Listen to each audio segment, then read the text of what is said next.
सोचिए एक दिन आप सुबह सोकर उठते हैं और आपको पता चलता है आपका पासपोर्ट जब्त। ना कोई वजह, ना कोई सुनवाई और ना ही कोई जवाब। क्या यही लोकतंत्र है? आज की कहानी में हम लोग बात करने वाले हैं एक ऐसी औरत की जिसने अकेले सरकार को चुनौती देकर बदल दी लोगों की जिंदगी और आजादी की परिभाषा। आप देख रहे हैं एडवोकेट सड्डा। आज हम बात करने वाले हैं एक बहुत ही ऐतिहासिक और महत्वपूर्ण केस की। केस है हमारा Maneka Gandhi versus union of India 1978 की। तो इसमें कहानी यहाँ से शुरू होती है कि मेनका गांधी जो कि एक आम नागरिक थी, आम लोगों की तरह उन्होंने अपना पासपोर्ट बनवाया। पासपोर्ट था उनके पास जिससे कि वो विदेश आ जा सकती थी, लेकिन यहाँ तक तो सब सही चल रहा था। एक दिन उनका पासपोर्ट जब्त कर लिया जाता है सरकार के द्वारा। ना कोई नोटिस दी जाती है, ना कोई वजह, केवल एक आदेश दिया जाता है कि पब्लिक इंटरेस्ट के कारण आपका पासपोर्ट जब्त किया जाता है।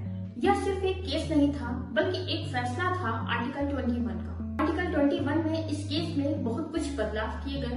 आज जो हमें बोलने की आजादी है, खुल के जीने की आजादी है और घूमने की आजादी है, वो हमें इसी केस की ही देन है। सो फ्रेंड्स, अब देखते हैं कहानी शुरू कहाँ से होती है। तो ये कहानी शुरू होती है 1977 से। मेनका गांधी जो कि एक आम नागरिक थी, उनके पास अपना पासपोर्ट था। उन्होंने अपना पासपोर्ट बनवाया था जिससे कि वो विदेश आ जा सके। कॉमन पर्सन जैसे बनवाते हैं उनके पास भी था। यहाँ तक कहानी सही चल रही थी, सब कुछ ठीक था। लेकिन कुछ दिन बाद सरकार के द्वारा उनका पासपोर्ट जब्त कर लिया जाता है। ना कोई वजह बताई जाती है, ना ही कोई सुनवाई करी जाती है। सिर्फ इतना ही बोला जाता है, इतना ही ऑर्डर आता है कि आपका पब्लिक इंटरेस्ट में पासपोर्ट जब्त किया जाता है। अब मेनका गांधी परेशान थी और हैरान भी, लेकिन उनके कुछ सवाल थे। क्या सरकार मेरा पासपोर्ट ऐसे छीन सकती है? क्या सरकार बिना कारण बताए मेरा पासपोर्ट छीन सकती है? क्या मेरी कोई व्यक्तिगत स्वतंत्रता नहीं है? यहीं से जन्म होता है एक हमारे देश के सबसे बड़े क्रांतिकारी मुकदमे का। इसके बाद मेनका गांधी पहुंचती है हमारे देश के सबसे बड़े न्यायालय यानी कि सर्वोच्च न्यायालय सुप्रीम कोर्ट का दरवाजा खटखटाया गया। मेनका गांधी सुप्रीम कोर्ट पहुंचती है और वहाँ कहती है मेरा पासपोर्ट छीन लिया गया है। यहाँ पर मेरे जीवन जीने के अधिकार और मेरी व्यक्तिगत स्वतंत्रता का हनन हुआ है आर्टिकल 21 के अंदर।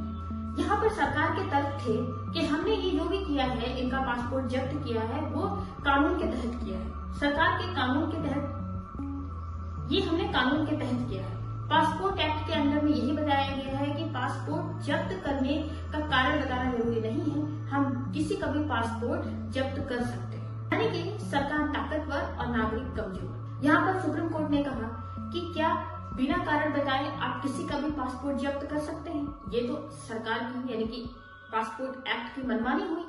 अब यहाँ पर सुप्रीम कोर्ट के सामने भी कुछ सवाल थे, जैसे कि बिना कारण बताए आप किसी भी आम नागरिक का पासपोर्ट छीन सकते हैं और उसे सुनवाई का भी अधिकार न दिया जाए।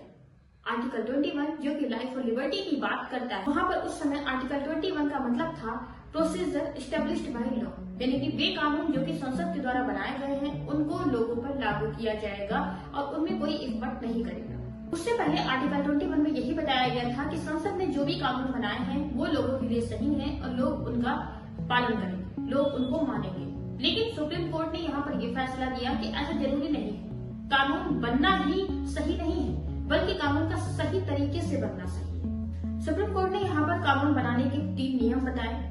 कानून मनमाना नहीं होगा, कानून तानाशाही नहीं होगा, कानून के अंदर में किसी के साथ भी अन्याय नहीं होगा।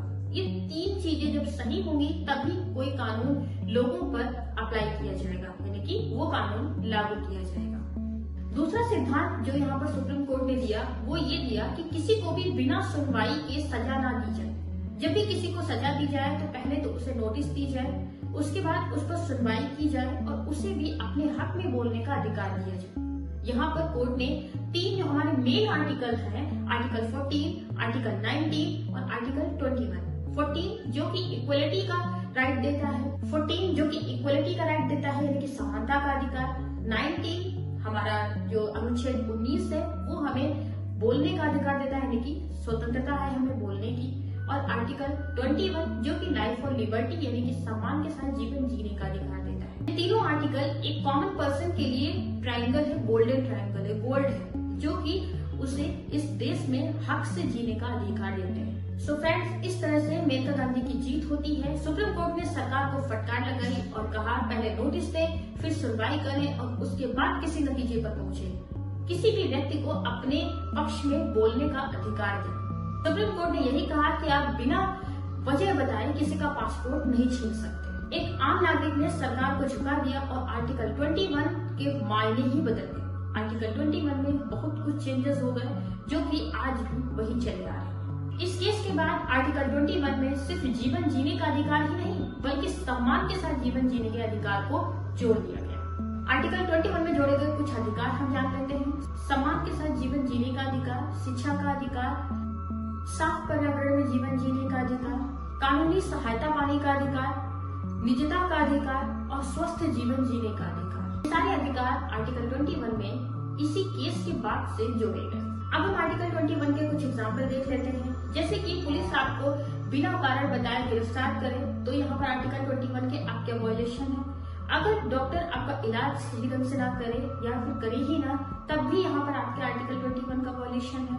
अगर आपको बोलने का अधिकार ना दिया जाए और आपको सजा सुना दी जाए, तब भी यहाँ पर आपके आर्टिकल 21 का वायलेशन माना जाएगा। सोचिए, अगर ये केस ना हुआ होता तो आम आदमी के कोई अधिकार नहीं थे। सरकार मनमानी करती रहती और आम आदमी बेबस रहता। तो ये केस हर भारतीय की ताकत है। मेनका गांधी केस केवल किताबों में पढ़ने के लिए नहीं है बल्कि ये आपके आजादी की ढाल और आपके अधिकारों की तलवार है। फ्रेंड्स, जब सरकार ताकतवर हो जाती है तो भारतीय संविधान ही हमारी ढाल बनता है।